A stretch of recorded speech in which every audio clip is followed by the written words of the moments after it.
Puji Tuhan, selamat hari Minggu. Saudara-saudara kasih Tuhan, apa kabar hari ini? Salam sehat, semua sekarang salam sehat ya. Kita tetap pada prokes, protokol kesehatan, karena kondisi yang masih ada. Dan kita terus berdoa, semoga bangsa kita tetap terjaga, terlindungi dari situasi ini. Saudara-saudara, tahun 2021, sebagaimana saya sampaikan, pada minggu-minggu sebelumnya juga, saya beriman, sekalipun dalam kondisi sulit, tapi ini menjadi tahun pemulihan bagi kita. Tahun restorasi dalam segala bidang di hidup kita. Saudara-saudara, memang hidup ini orang katakan capek. Hidup capek, ya. Kenapa capek? Karena kita punya perasaan, karena kita punya pikiran.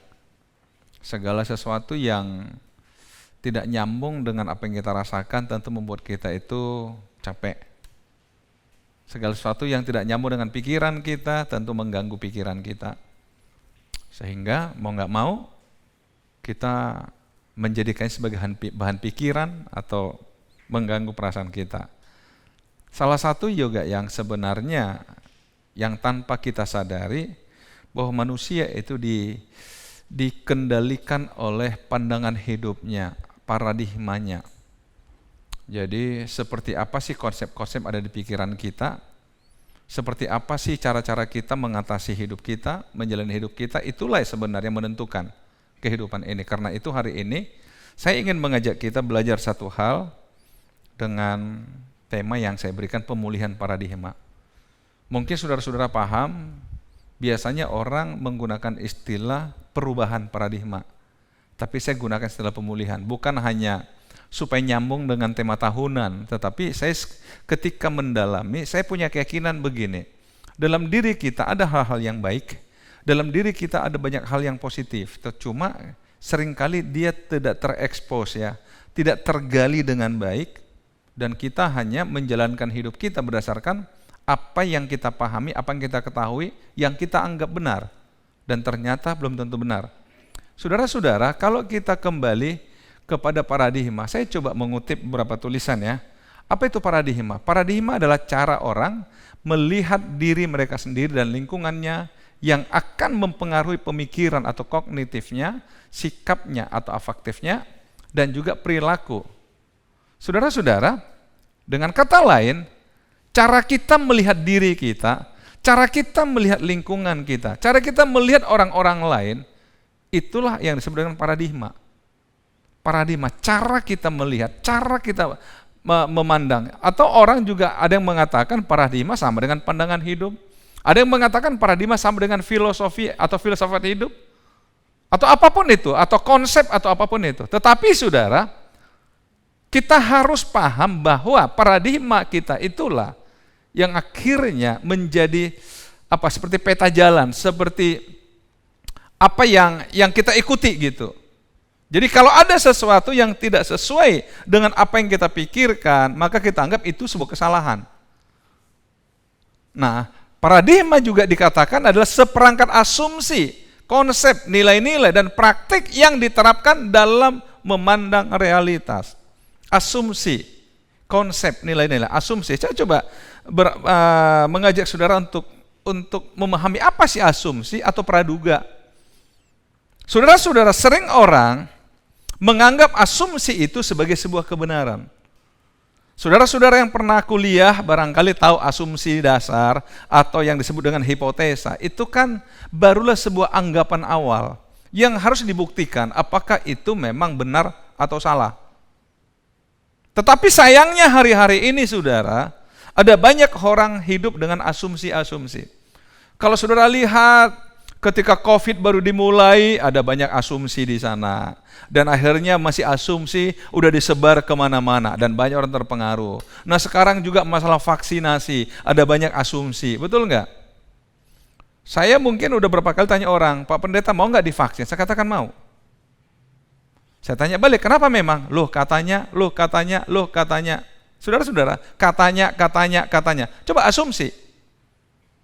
Dikaitkanlah dengan antikris, dikaitkan dengan penanaman chip, dikaitkan, saudara-saudara, itu semua asumsi. Apakah sudah ada pembuktian? Nah, tetapi sayangnya saudara, hidup kita ini terlalu banyak berasumsi, berpraduga, berhipotesa. Jadi paradigma itu juga bisa berupa sebuah asumsi. Jadi bayangkan saudara, kalau yang saudara yakini untuk menjalankan hidup, konsep-konsep berpikir saudara itu ternyata hanya berupa asumsi. Apakah saudara bisa meyakini itu membuat saudara berhasil? Karena itu saudara, mengapa paradigma perlu dipulihkan? Mengapa? Pemulihan paradigma itu perlu kenapa? Karena kita perlu memulihkan cara kita melihat diri kita, cara kita melihat lingkungan kita, cara kita memahami situasi di sekitar kita. Karena cara itu, cara pandang kita akan mempengaruhi pikiran kita, akan mempengaruhi sikap kita, akan mempengaruhi tindakan-tindakan kita, akan mempengaruhi kebiasaan-kebiasaan kita. Saudara-saudara, saya berharap saudara mulai bersama dengan saya sepakat untuk hari ini. Mari kita coba buka diri, buka pikiran untuk tidak melihat diri kita sebagai pribadi yang mutlak benar.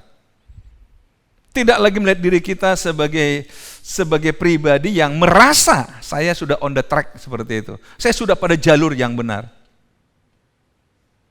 Tidak, saudara. Tidak. Saya berharap tidak. Nah, mengapa pemulihan paradigma harus dilakukan? Mengapa paradigma perlu dipulihkan? Atau mengapa perlu ada perubahan paradigma? Itu kalau bahasa manajemen sekarang. Mengapa perlu ada perubahan paradigma? Karena paradigma yang lama tidak mampu lagi menyelesaikan masalah. Maka kita perlu cara yang baru.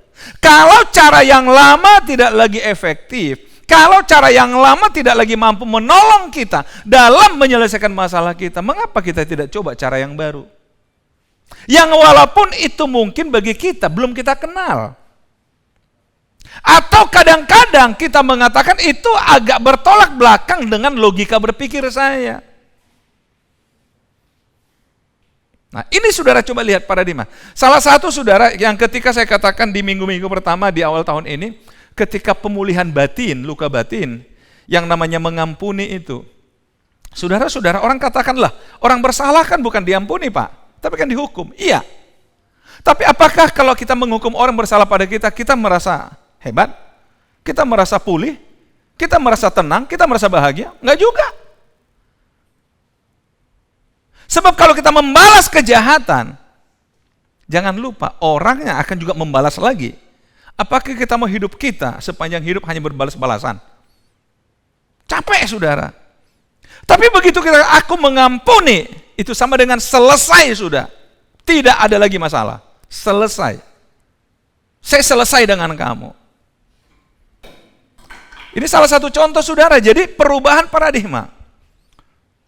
Saudara, itu nggak ada hubungan dengan apa-apa ya. Kadang-kadang ada orang, lagi khotbah kok ada yang jatuh ya. Berarti ada gangguan setan. Enggak. Karena kita udah doa saudara. Jadi nggak usah kaitkan dengan setan jatuhnya itu ya. Amin saudara. Kadang-kadang kita saudara setan, lama-lama setan. Loh saya nggak ngapa-ngapain kok saya yang salah, kata setan nanti. Udahlah, memang setan dari dulu salah. Oke saudara. Jadi maksudnya nggak usah berpikir masalah itu ya. Loh kok jatuh. Nah coba lihat asumsi lagi kan. Halo. Baik, saya kembali saudara. Mengapa perlu paradigma baru? Mengapa kita perlu mengubah paradigma kita? Karena mungkin ada banyak hal di hidup kita nggak bisa lagi kita selesaikan. Nggak perlu malu untuk mengatakan, oke, aku terbuka. Nah, saya ingin mengajak kita belajar satu bagian di Alkitab. Saya senang dengan bagian Alkitab ini di dalam Lukas pasal yang kelima, ayat 1-2. Tapi nanti kita akan baca selanjutnya. Di Lukas pasal yang kelima tentang pemulihan paradigma, kita belajar dari peristiwa ini. Pada suatu kali Yesus berdiri di pantai Danau Genesaret. Sedang orang banyak mengerumuni dia hendak mendengarkan firman Allah. Jadi saudara lihat, peristiwa yang dicatat dalam Alkitab adalah Yesus satu ketika ada di pantai dan banyak orang pengen dengar dia khotbah. Ia melihat dua perahu di tepi pantai. Nelayan-nelayannya telah turun dan sedang membasuh jalannya. Jadi saudara, dikatakan, dicatat di Alkitab, ada 2 perahu di tempat itu dan nelayan-nelayan sedang turun. Berarti ketika mereka selesai bekerja, maka mereka turun sedang bersihkan perahu.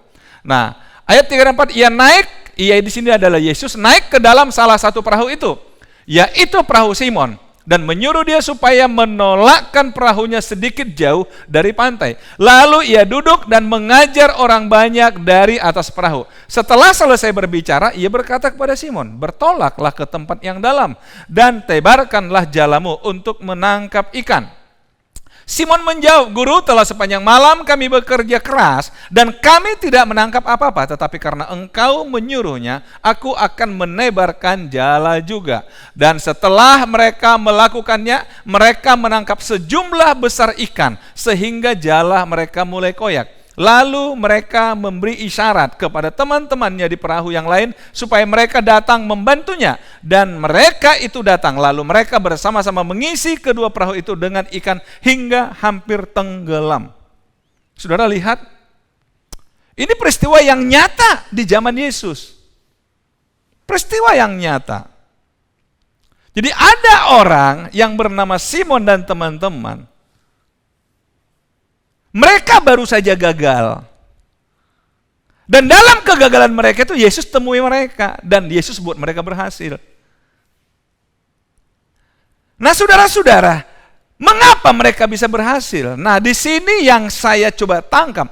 Yesus mengajar mereka untuk mengubah cara pikir mereka. Untuk mengubah paradigma mereka. Untuk mengubah pola pikir mereka. Untuk memulihkan cara berpikir mereka.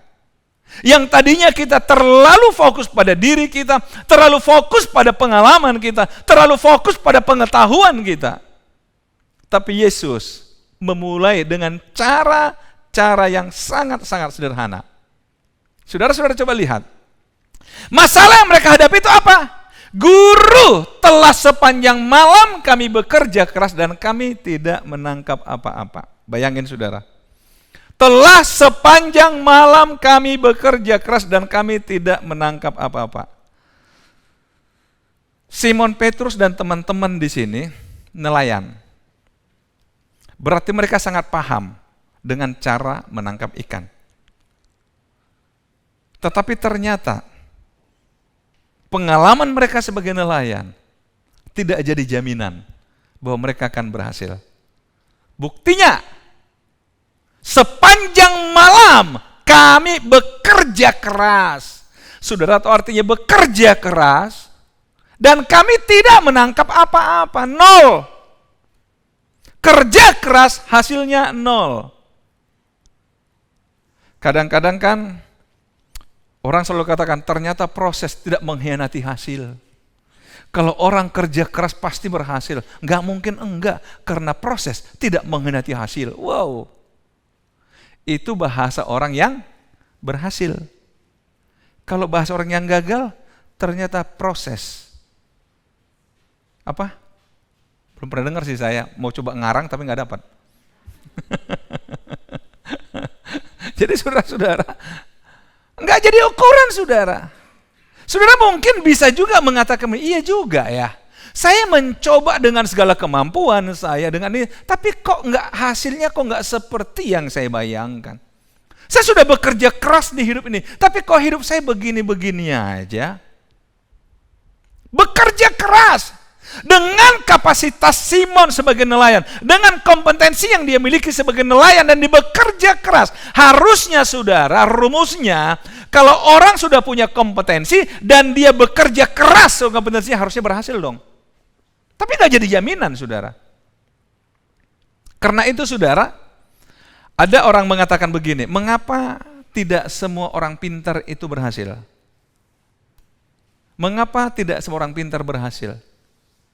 Saudara-saudara, coba kita sedikit flashback ya. Saudara punya nggak teman-teman sekolah dulu yang saudara anggap dia pintar? Saudara sudah meramalkan, waduh ini masa depannya cerah ini. Tapi coba lihat sekarang. Apakah semuanya seperti yang saudara bayangkan? Jangan-jangan saudara yang sekolah aja on off, tahu artinya sekolah on off, kadang masuk kadang bolos. Ternyata saudara kok lebih sukses dari dia. Gimana saudara? Ada saudara bertanya, iya juga ya. Padahal dia, wah kayaknya. Atau ada orang pagi-pagi subuh udah aktif bekerja, pulang sampai malam, tapi kok hidupnya gitu-gitu aja.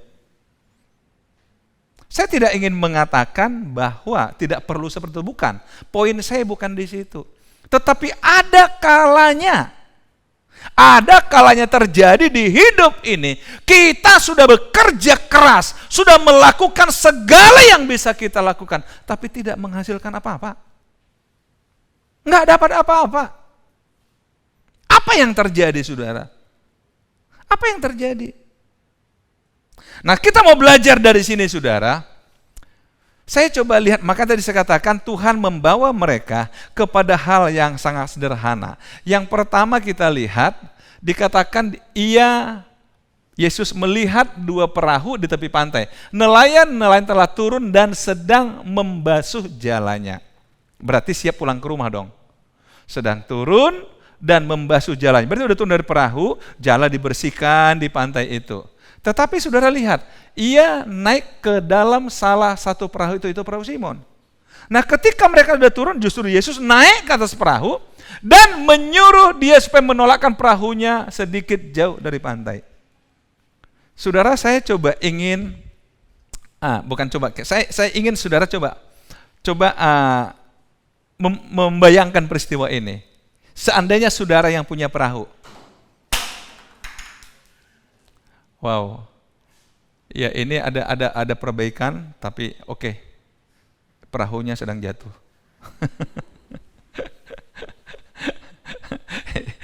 Nah, saya kembali saudara lihat. Saudara bisa bayangkan kalaulah saudara yang punya perahu.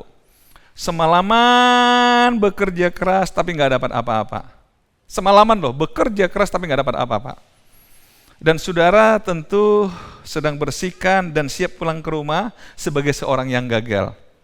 Tiba-tiba ada orang datang, naik ke perahu saudara. Begitu naik, boleh nggak perahu ini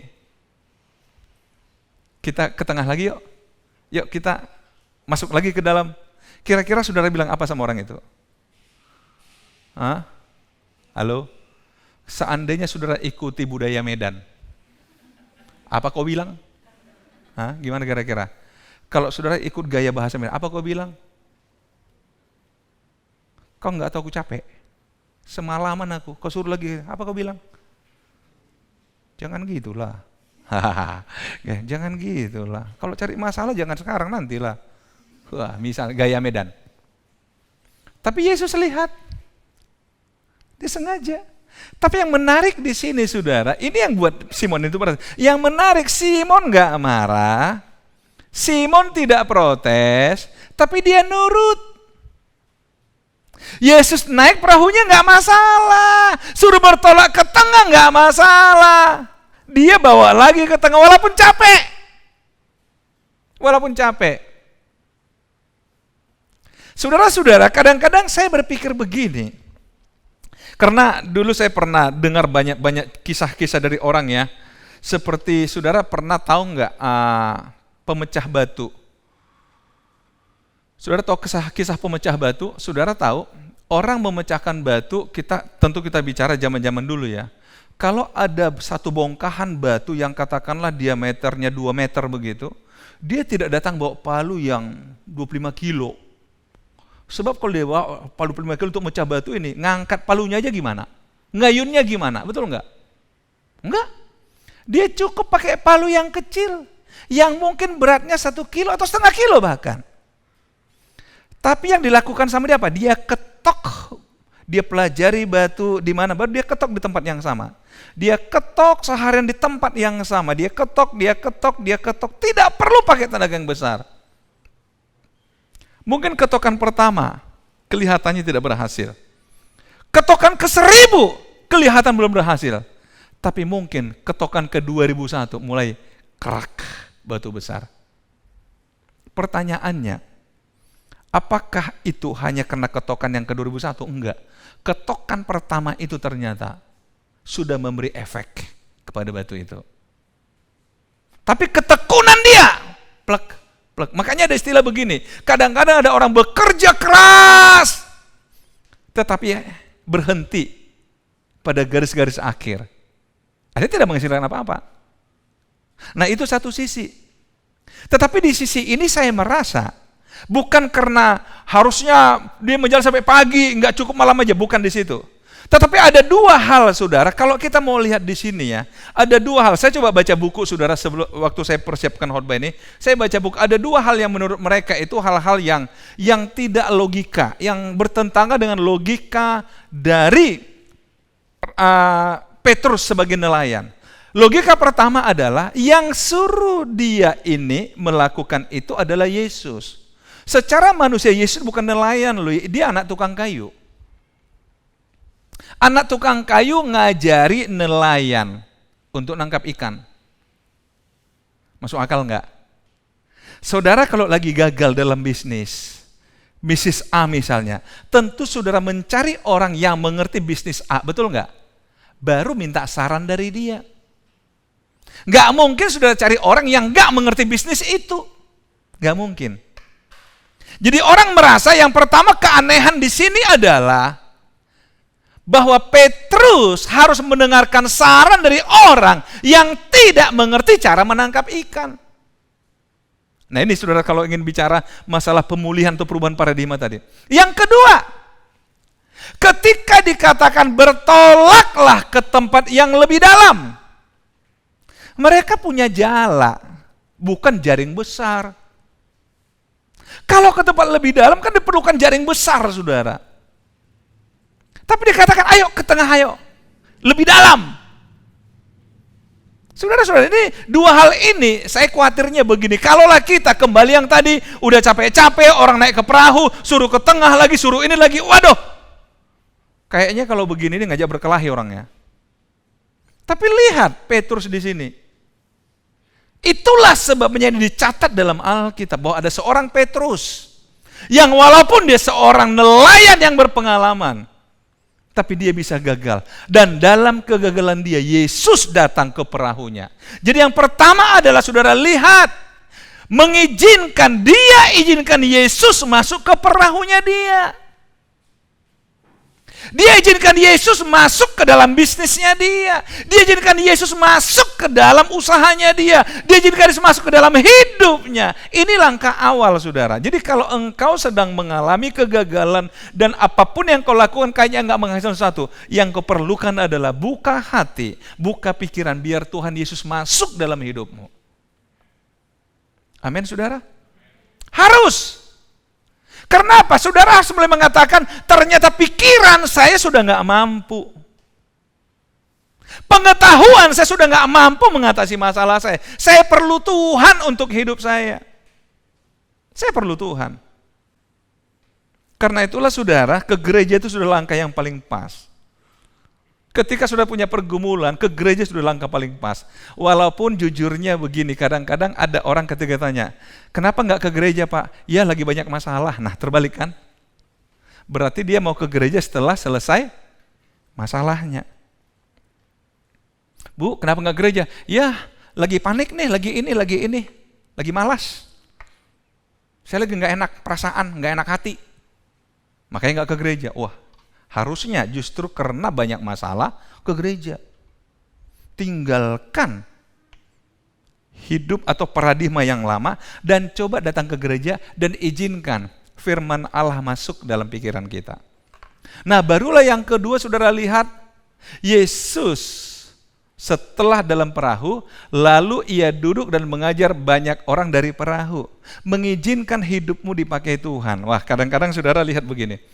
Saya sudah punya masalah, sudah punya pergumulan, sudah punya ini. Masa saya harus melayani Tuhan lagi? Saudara lihat. Masa saya harus beri waktu lagi untuk Tuhan? Masa saya harus ikut dalam pelayanan lagi? Saya kan lagi punya pergumulan. Saudara, kalau saudara lagi punya masalah, semangat nggak pelayanan? Enggak ya? Gimana? Justru dalam kondisi begitu Tuhan ingin ajak saudara pelayanan loh, mau nggak? Ketika saudara sedang gagal, mau nggak ikut pelayanan? Halo? Nggak mau ya? Tunggu selesai dulu. Makanya saudara tahu, satu ketika Yesus mengajak orang ikut dia. yuk ikut aku yuk, ikut aku yuk, ikut aku. Akhirnya di sana ada yang nanya, memang kalau ikut Yesus saya dapat apa? Yesus katakan begini, kamu tahu nggak?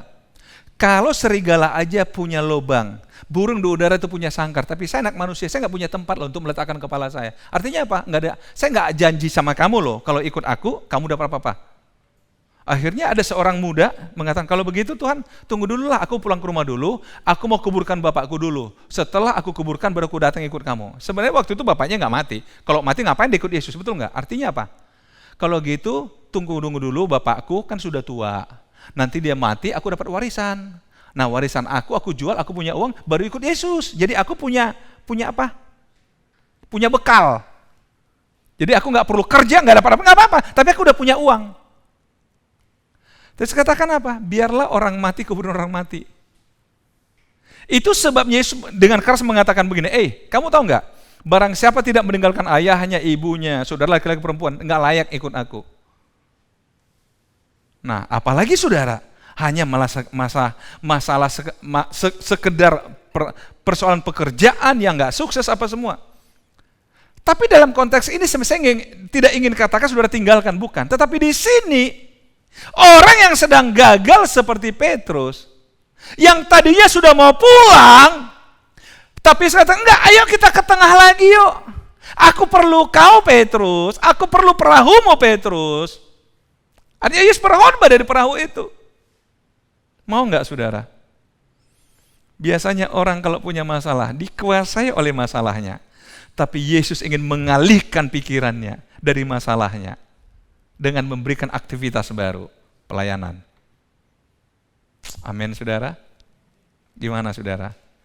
Undang Yesus, kemudian Yesus ngajak pelayanan, ya pelayanan. Gereja ngajak pelayanan, ya pelayanan. Oh jangan katakan, loh saya lagi ini, enggak. Karena Tuhan akan selesaikan masalah kita. Ada orang mengatakan, saya punya teman, dia suka mengatakan begini, kalau kita sibuk mengerjakan pekerjaan Tuhan, maka Tuhan akan mengerjakan pekerjaan kita. Wow, sibuk mengerjakan pekerjaan Tuhan, maka Tuhan akan mengerjakan pekerjaan kita. Saya dengar kesaksian seorang teman, satu ketika, ini sudah terjadi sekitar 15 tahun yang lalu, udah cukup lama. Dia cerita sama saya, dia bilang begini, sebenarnya teman saya ini, dia setiap ada masalah di bisnis suka kirim SMS ke saya, dia katakan, Pak, tolong bantu doa Pak. Saya lagi ada tagihan macet dari si A sekian, si A sekian, si A sekian. Dia cerita satu ketika, saudara, ada orang punya tagihan sekitar 4M-an gitu, 4M lebih sedikit begitu, karena ngambil barang sama dia. Setiap ditagih saudara, orang ini selalu berkelit. Bahkan kadang-kadang sengaja nggak mau dihubungi begitu. Setiap ditagih selalu begitu. Jadi teman saya ini udah dongkol juga, ini orang maunya apa sih? Udah punya hutang kok begitu kok malah dihubungi nggak mau. Tapi waktu itu saudara, tiba-tiba dia berpikir begini, kenapa aku jadi susah gara-gara dia? Kenapa aku jadi susah gara-gara dia? Dan dia buat komitmen pada dirinya, mulai hari ini saya tidak akan tagih orang itu. Mau dibayar, bayar, mau enggak, saya enggak peduli. Dan saudara akhirnya dia ikut satu rombongan pergi ke Israel. Biasalah bahasa kita kan ziarah ke Israel. Dia ikut rombongan, dia orang Jakarta, rombongan ke sana. Setelah buat komitmen, dia ke rombongan ke sana. Baru hari kedua di sana, ini orang telepon dia. Pak, aduh minta maaf Pak, saya baru kontak Bapak sekarang. Oh iya, kenapa? Dia sudah, jawabnya juga udah setengah hati, karena orang ini udah nyusahin saya. Kenapa? Enggak Pak, masalah utang saya. Iya kenapa? Pak, boleh nggak saya cicil? Hah? Cicil gimana? Iya Pak, aku baru punya uang 2M nih Pak. Saya transfer dulu Pak, sisanya nanti saya cicil ya Pak ya. Oh iya? Senang dia. Oh iya silakan. Saudara tahu, nggak lama itu utang lunas. Saudara, padahal tadinya dia ngotot, nggak lunas-lunas. Begitu dicuekin dan pergi beribadah, ya ini orang nyari dia. Makanya dia yang katakan sama saya begini, Pak, nggak rugi beribadah sama Tuhan, nggak rugi melayani Tuhan. Dialah yang mengatakan pada saya, kalau kita sibuk mengerjakan pekerjaan Tuhan, maka Tuhan akan kerjakan kerjaan kita. Wow. Lihat. Petrus di sini lagi susah. Tapi katakan apa? Yuk ke tengah yuk. Dan saya percaya ketika Yesus mengajar banyak orang dari perahu itu, pastilah Petrus dengar semua pengajaran Yesus. Betul? Dia pasti menyimak semua yang Yesus katakan. Sehingga ketika terjadi yang ketiga, Yesus mengatakan begini. Setelah selesai berbicara, ia berkata kepada Simon, bertolaklah ke tempat yang dalam dan tebarkanlah jalamu untuk menangkap ikan. Simon menjawab dengan jujur. Dia katakan apa? Guru, telah sepanjang malam kami bekerja keras dan kami tidak menangkap apa-apa. Dia terbuka. Tetapi karena engkau menyuruhnya, aku akan menebarkan jala juga. Di sini kuncinya. Tetapi karena engkau yang mengatakannya, karena engkau yang menyuruhnya, karena engkau yang memberikan perintah. Artinya apa? Guru, segala yang aku tahu aku udah lakukan, segala pengalaman dan aku gagal. Dan tidak ada lagi yang tidak kulakukan dengan apa yang aku tahu. Tetapi sekarang karena engkau mengatakannya, walaupun itu tidak masuk logika saya, aku akan melakukannya. Ini yang saya tangkap sebagai pergeseran, perubahan, pemulihan paradigma. Berhentilah, terus pras otak, terus pras pikiran, terus pras perasaan untuk sesuatu yang memang engkau tidak akan mungkin bisa selesaikan. Berhentilah, engkau akan capek, saudara. Tapi coba, kira-kira Tuhan berkata apa kepadamu? Berhentilah itu terus merencanakan sesuatu yang saudara tahu, itu pun tidak memberikan jaminan bagi engkau. Tapi mengapa enggak berdiam diri, mendekatkan diri pada Tuhan, sampai engkau mendengar Tuhan mengatakan sesuatu kepada engkau. Tetapi karena engkau mengatakannya. Saudara-saudara, seberapa banyak kita berani tunduk kepada Tuhan? Kadang-kadang ego kita, saudara, ego kita yang membuat kita tidak bisa keluar dari pergumulan kita. Ego kita yang membuat kita nggak bisa terlepas dari masalah kita. Ego kita. Padahal sesungguhnya Tuhan sudah mulai dekati kita. Tuhan sudah pengen masuk ke perahu kita. Tuhan pengen mengajak kita, yuk sibukkan diri dalam pelayanan yuk. Kenapa? Dengan begitu kita semakin dekat dengan Tuhan, semakin mengerti isi hati Tuhan, semakin mengerti pikiran Tuhan. Padahal kita maunya apa? Seperti main sulap. Ya kalau Tuhan mau langsung aja lagi nih. Jadilah ini, jadi. Maunya kita kan begitu. Tapi Tuhan ingin mengubah konsep berpikir kita, saudara. Coba, kalau seandainya dipikir-pikir, bisa nggak Tuhan Yesus langsung katakan, tiba-tiba ikan lompat semua ke perahu? Bisa. Tetapi Yesus ingin lihat, kamu masih punya semangat enggak? Kamu masih punya semangat enggak dengan hidup? Yuk, kalau punya semangat, yuk bertolak lagi ke dalam yuk. Yuk ke dalam yuk. Kemudian tebarkan jalamu. Ayo. Saudara, ketika dia lakukan itu, lihat hasilnya apa? Alkitab mencatat, dan setelah mereka melakukannya, mereka menangkap sejumlah besar ikan sehingga jala mereka mulai koyak. Lalu mereka memberi syarat kepada teman-teman di perahu yang lain supaya mereka datang membantunya. Dan mereka itu datang, lalu mereka bersama-sama mengisi kedua perahu itu dengan ikan hingga hampir tenggelam. Saudara lihat, bukan hanya satu perahu, dua perahu hampir tenggelam karena banyaknya ikan. Hanya sekali jala. Sementara semalaman berapa kali menjala, nggak ada hasil. Tapi ketika Tuhan yang mengatakan, sekali tebar jala, dua perahu penuh. Artinya apa? Tidak sulit Tuhan ingin memberkati kita. Nggak sulit. Tapi mau nggak kita mengubah cara berpikir kita? Mengubah paradigma kita? Memulihkan pola pikir kita? Tidak lagi terlalu ngotot dengan kemampuan berpikir kita. Dengan pengalaman kita. Hidup ini capek, iya. Tapi kenapa kita capek? Karena kita berjuang dengan diri kita.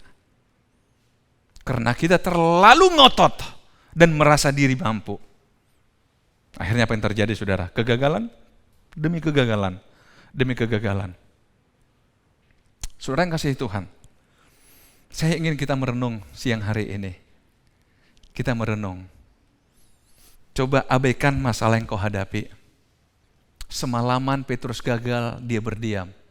Tapi ketika ketemu Yesus, semuanya serba berubah. Ketika engkau hari ini ada di rumah Tuhan, atau ada di rumah dan mendengarkan firman ini, saudara ambil waktu sejenak. Coba abaikan apapun yang ada di pikiranmu, segala konsep berpikirmu, dan minta Tuhan mencoba bicara pribadi kepada engkau, sesuai dengan apa yang kau alami hari ini. Haleluya, Tuhan berkati kita.